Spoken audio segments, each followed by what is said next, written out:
Hey guys, welcome to the channel. In this video we will continue the chapter of Tensura.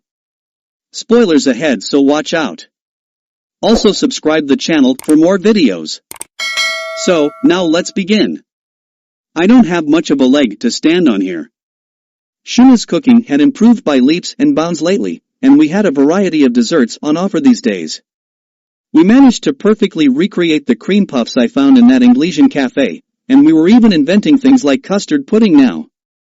The larger array of alcoholic beverages available also contributed to the invention of new taste-tempting treats.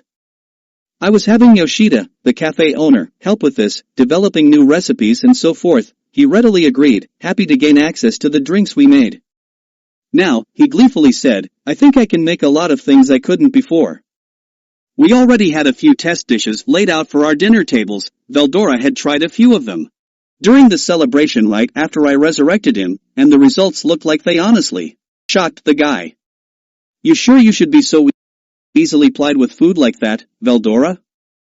And all it took to make Malim putty in my hands was just a bit of honey. You know, maybe I could conquer the world with a well-stocked kitchen instead of all these military forces. As I thought about this, Cheyenne and Diablo were exchanging a few words with each other. You did serve as Sir Rimuru's guardian, did you not? Of course I did. And thanks to that, now we all know you aren't needed as long as I am around. But what about the task Sir Rimuru gave you? Ha. All is well. I intend to brief Sir Rimuru about it personally. Their smiles didn't even reach their eyes, the rivalry was still as intense as ever, I could see. If I left them to their own devices, they'd be at it all day. Guys, can you knock that off? Yes. Rigard nodded. I am sure Sir Rimuru is tired. I believe Haruna has a meal prepared for all of you. We can talk once you are suitably refreshed. Thanks, Rigard. I'm loving this new air of authority you're giving out. So I had him lead me through town. Everyone we passed by was all smiles, ready to go into full-on party mode at the drop of a hat, but Benimaru and his team still weren't back from their mission. The full celebration could wait until later. For now, I could rest in the knowledge that one thorny problem, at least, was solved. Thus, I decided to sink into my hot spring bath, enjoy the food Haruna prepared for me, give myself a mental recharge, and then listen to Diablo's report. The battle with Clayman ended in total victory for me, and that just left the establishment of Yom's new kingdom and our future wrangling with the Western Holy Church to deal with. There would be new negotiations to consider shortly with the Beast Kingdom of Eurasania, with the winged nation of Fulbrosia, with the Dragon Faithful who worshipped Malim, but those all looked bound to end on friendly terms, so there was no need to fret much about them now. So, I asked Diablo as I enjoyed some post-dinner tea, what have you been up to? I asked you to destroy the kingdom of Pharmus and install Yom as its new king.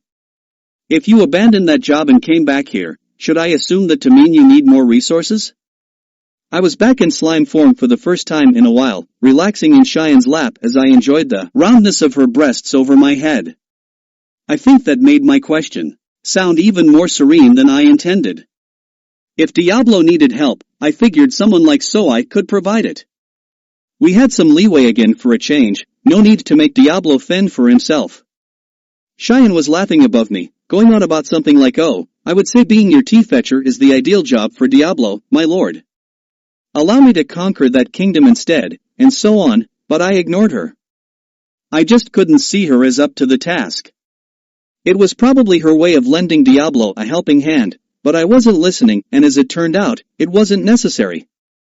No, Sir Rimuru, he said as he refilled my cup, no resources will be necessary. Everything is proceeding smoothly and according to plan. Drinking tea in slime form was a bit tricky, so I simply decided to lie back and enjoy the aroma as I prepared to receive his report. Ah, bliss. A bliss that abruptly ended with the next thing he said. First, I restored all of them to their original condition. Reducing them to inert slabs of meat was proving rather, inconvenient. Slabs of what? What's he talking about? Cheyenne shivered a little, picking up on my confusion. Wait, was that her interrogation method? Hoo boy. Better shut my imagination off before things get too dangerous. I had paid a visit to the interrogation room exactly once, warning her not to go too far with the 3 prisoners we held in there, but, well, I honestly didn't care if Cheyenne killed them, back at that time, so I didn't push the issue too much. Bit late to regret that now, I suppose. Things were already looking dicey here, but I kept up a brave face, hiding my turmoil as I encouraged Diablo to continue. The first thing Diablo did, as he dutifully explained to Rimuru, was restore Church Archbishop Rahiam and Palace Sorcerer Raisin to health. This was conducted on the way to Farmus, in 2 wagons surrounded by a team of mounted guards. Diablo was seated with the 3 prisoners in one of the wagons. Well, with wasn't exactly right, because although the wagon could comfortably house 6 passengers, Diablo was the only visible figure inside it. The other 3 had been packed inside boxes on the floor. As, well, living slabs of meat. What Cheyenne had done was render them into a form almost too hideous to describe, something far removed from anything recognizably human. She had done so in tiny incremental steps to ensure nobody died, slowly and repeatedly exposing their musculature to the outside air, delicately scraping the meat off their bones. To put it less delicately, Cheyenne was using those 3 to help her learn how to fillet human beings alive, while ensuring the subjects felt no physical pain at all. This was Master Chef Cheyenne's unique skill, which pushed them all right up to the brink of death, only to revive them with healing potion so she could start her research over from the beginning. The sight and sensation of having that repeated over and over, seeing their bodies be disassembled and reassembled, all painlessly, broke all 3 of them for good. You could see it in their anguished expressions when you could make out their faces at all, what with all the other exposed guts and viscera in the way. Returning them to Farmus like this, all of them could tell, was a bad idea. So Diablo began to put together a solution, if rather reluctantly. What a pain, he groused. The laws governing their continued existence have been so twisted and warped that healing magic hardly works on them at all. But the experience also opened his eyes to the power of arts and other unique skills, something that goes beyond mere magic. Even with his all-but-complete knowledge of magic and its rules in this world, he had found a new surprise to play with. It delighted him. Thus, in that wagon trundling its way to Farmus, Diablo successfully banished the remains of Cheyenne's force as it was applied to the 3 prisoners. Rahiam was first to be revived, followed by Raisin.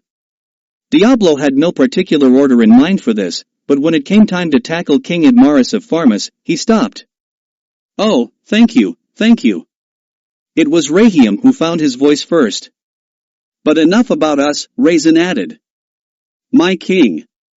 Please, bring my king back to what he was. Diablo rewarded this blind loyalty with a restive glance, and laughed. He. You, asking favors of me? You understand that the payment for this is dear, very dear? There was kindness to his smile, but not a shred of warmth to his eyes. Ah. And no, Raisin turned pale with fear and regret, and then he remembered. Diablo, sitting calm and composed in front of him, was not a demon to trifle with. An archdemon, or really, nothing even as approachable as that. An archdemon would be a threat, enough of one to perhaps spell doom for any smaller nation it pays a visit to. That's how they earned their Special A rating, qualifying for calamity status. Their magical force made any half-hearted effort at a magic barrier bend to their will. The fierceness of their aura could blow the defensive fortifications of an entire city away in a single onrush. All that, plus magical spells that crushed anything they encountered. Any adventurer who didn't rank at least an A themselves had no chance of handling an archdemon. Simply standing in front of one would be forfeiting their lives. Even Raisin would hesitate to confront one. But that didn't even compare with Diablo. There didn't seem to be any aura coming from him at all. He looked nearly human. Only his eyes were unique. One glance, and they were unforgettable, like golden moons in the dead of night with slashes of crimson red down the middle. It was alarmingly eerie, but otherwise, he was no different from anyone else, meaning he could simply walk right through any fortifications a city might use to block a lesser demon's approach. If humans had any advantage over demons, it was in knowledge and wariness.